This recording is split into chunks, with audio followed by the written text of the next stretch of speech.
Bonjour à tous, chers coulés, très chers fans de football, bienvenue dans cette vidéo dans laquelle nous parlerons du Brésilien numéro 9, oui, nommé Vitor Roque. Et en effet, commençons par une présentation de manière brève du joueur.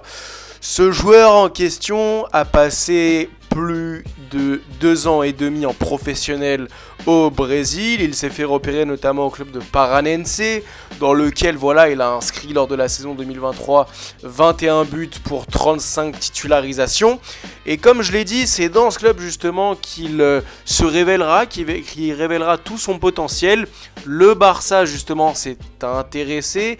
En effet, on se rappelle que Deco fait partie tout simplement de l'organisation Barça, qu'il est tout simplement le directeur sportif. Il est brésilien, il a certains contacts là-bas.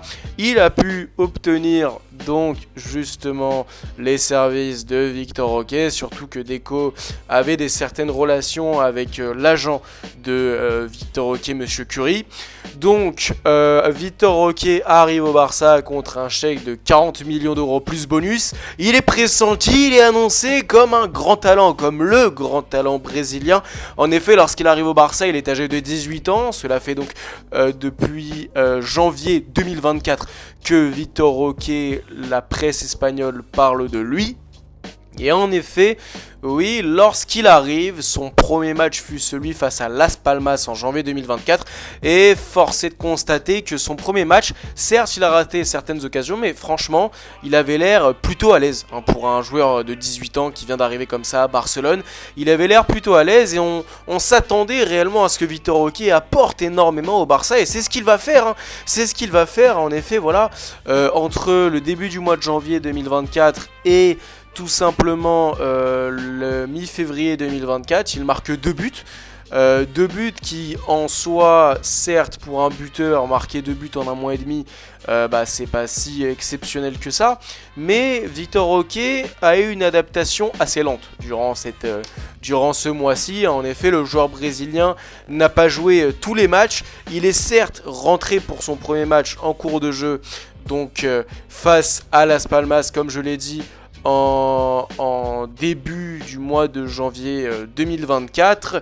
Oui, durant les matchs qui se déroulent juste après le match face à Las Palmas, il tout simplement n'est pas titulaire, il ne rentre pas en jeu, tout simplement. Les supporters se demandent pourquoi. Jusqu'à être titulaire pour la première fois le 17 février face au Celta Vigo, la gestion de Vitor Roque a été vachement bizarre. Elle a été vachement bizarre et Xavi justement s'est fait beaucoup pointer du doigt sur ça. Pourtant lorsqu'il entrait en jeu, je parle du premier mois de son arrivée à Barcelone, je parle de tout simplement ses 2 premiers mois de sa venue à Barcelone. De ses premiers mois à Barcelone, il était plutôt bon lorsqu'il entrait en jeu. Il marquait, franchement, il avait une certaine fougue. On se rappelle de son but face à Osasuna, son premier but le 31 janvier, ou bien même voir face à Alaves le 17 février. Donc le fait est que oui, Vitor Roque avait 18 ans, mais n'avait pas les performances d'un Lewandowski. C'est totalement normal, il se devait d'apprendre, et surtout c'était un changement de pays, un changement de championnat, mais radical. Quand on passe du championnat brésilien avec une intensité physique franchement à son paroxysme, avec des contacts physiques qui sont tout simplement priorisés par rapport à l'aspect tactique, lorsque Vitor Roque on le ramène dans un championnat espagnol où justement c'est beaucoup plus lent dans le jeu, on priorise le côté tactique, il faut un certain temps d'adaptation. Et selon moi, Vitor Roque avait répondu présent même lorsqu'il rentrait pas beaucoup en jeu. En effet, lors du mois de février, de janvier, où on le voyait de temps en temps, mais franchement pas à tous les matchs, il rentrait de temps en temps. À chaque fois qu'il rentrait, il apportait quelque chose. En effet, Roque a toujours eu, depuis tout simplement depuis 1 an ou 2, donc depuis vraiment son émergence sur le football dans le football professionnel, il a toujours eu une fougue, une grinta, comme la plupart des joueurs brésiliens ont. Il a eu cette explosivité, il a en fait cette explosivité, on la sent lorsqu'il a le ballon.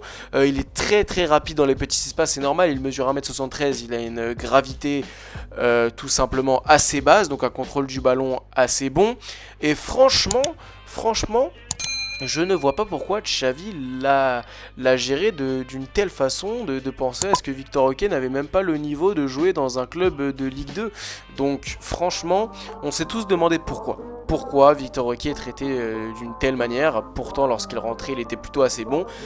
Et le fait est que on n'a jamais eu réponse à cela, tout simplement. Donc Victor Roque, lui, malgré la détermination que ce dernier avait, il part en direction du Real Betis en prêt. Et c'est la révélation. Hein, on est depuis 2 mois maintenant, depuis 3 mois et demi, il est au Real Betis, hein, donc depuis le mois d'août. Et franchement, on retrouve entre guillemets un Victor Roque épanoui. Hein, lorsqu'il rentrait en jeu sur les derniers matchs avec le FC Barcelone, franchement voilà, il n'avait pas le sourire, il était complètement à la ramasse, hein, on sentait que voilà, il n'avait plus du tout l'habitude de jouer, il n'avait plus du tout l'habitude d'avoir une certaine intensité, d'avoir une certaine ferveur autour de lui, mais avec le Real Betis c'est tout autre. Hein, depuis le début septembre, c'est 11 titularisations pour 5 buts au total, donc il est décisif limite une fois sur deux, et franchement je vais faire référence à son but face à Leganés le 13 septembre, où voilà, c'est un joueur du Real Betis, je crois que si je me souviens très... Enfin, je ne sais pas si mes souvenirs sont erronés, mais le joueur du Real Betis, l'attaquant en question, a fait une frappe enroulée, et comme par hasard, ça revient pile sur Victor Roque qui doit enchaîner en première intention. Et il y a énormément de buts comme ça avec le Real Betis, et on sent vraiment que justement, en outre les qualités techniques et physiques que comporte Victor Roque, il s'y trouve des qualités de numéro 9, des réelles qualités numéro 9 de renard des surfaces. Et en fait, je parle de Victor Roque à l'heure actuelle, de une parce qu'il appartient toujours au Barça, il a 18 ans, et Victor Roque pourrait de manière potentielle remplacer Lewandowski. En effet, le Barça peine à trouver le réel remplaçant de Lewandowski.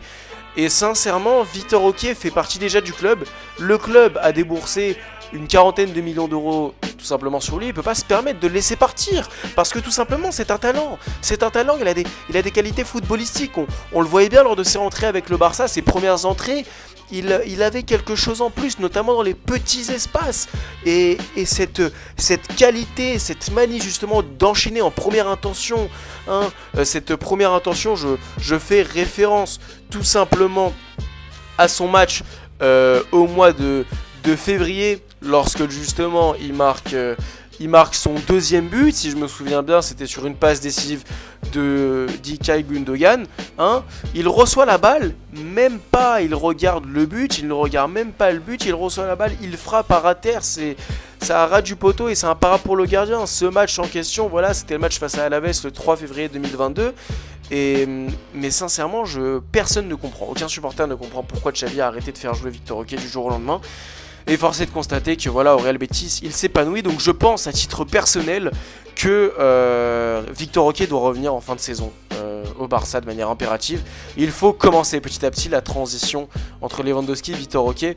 On le disait déjà l'année dernière, la saison dernière, que Lewandowski devait apprendre à Victor Roque énormément de choses, qu'on devait entamer une certaine transition, non pas agressive mais lente, mais voilà, pour que Victor Roque apprenne de Lewandowski, que ce soit dans le vestiaire ou bien même sur le terrain. Or, ça n'a pas marché parce que Xavi ne l'a pas voulu, tout simplement, parce que Xavi a assez mal géré Victor Roque, assez mal géré car à l'heure actuelle on n'a pas de réponse pourquoi Victor Roque a été géré d'une telle manière. Donc je pense que Victor Roque doit revenir au Barça en fin de saison et doit justement de manière impérative être bien géré. Bien sûr, si son comportement est en adéquation, hein, s'il a un bon comportement, s'il est travailleur, s'il n'est pas nonchalant sur le terrain, mais lorsqu'on le voyait dans ses premières rentrées au FC Barcelone, il n'était pas du tout nonchalant, il essayait de courir partout, excusez-moi, mais aussi surtout, il faut savoir que Victor Roque, lorsqu'il rentrait, il rentrait pas souvent en tant que numéro 9, il rentrait en tant que qu'ailier gauche avec le Barça, ce qui fait qu'il rentrait pas à son poste de prédilection, ce qui fait que tout simplement, tu arrives dans un championnat qui n'est pas le tien, qui n'a jamais été le tien, dans un pays qui n'est pas le tien, qui ne l'a jamais été, tu dois réadapter complètement ton jeu et en plus de ça on te fait jouer dans un poste qui n'est pas le tien. C'est vraiment des ingrédients, c'est une succession d'ingrédients, une multitude de choses qui font que quoi qu'il arrive ça rendra ton adaptation et ton bien-être au club difficile. Donc je pense et je suis favorable de redonner une chance à Victor Roque, sachant voilà, qu'il fait des très très belles performances avec le Real Betis, qui commence petit à petit à s'acclimater au jeu espagnol, au championnat espagnol. Oui, je pense que Victor Roque jouera un rôle important justement dans la passation de pouvoir entre le numéro 9 actuel Lewandowski et lui-même, car je pense et j'aimerais justement que Vitor Roque soit le prochain numéro 9 titulaire du Barça. Hein, on le rappelle que tout simplement les jeunes numéro 9 titulaires indiscutables dans les grands clubs s'y trouvent. Hein. Je vais faire référence il y a de cela 3 ans, Youssoupha Moukoko, hein, il avait environ 19 ans. Ce dernier était titulaire indiscutable à Dortmund et pourtant voilà, il était très jeune. Or bon, il y a certaines rumeurs qui disaient que Youssoupha Moukoko n'avait pas en réalité 18 ans mais environ 22-23 ans certes, mais voilà, il était quand même jeune. Et Vitor Roque, lorsqu'il reviendra à Barcelone, il aura 20 ans presque, donc je pense que voilà, c'est le bon âge pour petit à petit devenir un titulaire au FC Barcelone, mais il faut lui laisser le temps de s'acclimater et surtout bien le gérer, car ce dernier a de l'or dans les pieds justement, et a un tel flair de numéro 9, voilà, un renard des surfaces comme je l'ai dit, comme j'ai fait référence à son but face à Leganés, lorsque voilà, le ballon lui revient dessus, il regarde même pas la cage, il frappe en première intention et ses buts, c'est surtout que le ballon lui revient vachement vite, ou bien même son but tout simplement avec le Barça, son deuxième but face à Osasuna, où je crois que c'est Ilkay Gundogan, excusez-moi, qui lui donne, et Vitor Roque est à l'entrée de la surface, il ne regarde même pas le but, il met la frappe au ras du poteau, et c'est un parade pour le gardien, mais tout cela je l'ai dit déjà en début de vidéo. Donc voilà, je tenais vraiment à dire que Vitor Roque a un grand potentiel et qu'il faut bien le gérer, et j'espère le voir en début de saison prochaine avec le Barça. Sur ce, chers coulés, n'hésitez pas à liker, commenter, à vous abonner, n'hésitez pas à me dire ce que vous en pensez de ce joueur, si selon vous il faut lui faire confiance ou non, si selon vous, vous le verrez de manière potentielle en tant que numéro 9 titulaire indiscutable dans les prochaines années au Barça. N'hésitez pas à me dire ce que vous en pensez dans les commentaires, n'hésitez pas à vous abonner, à liker et à commenter. A très bientôt.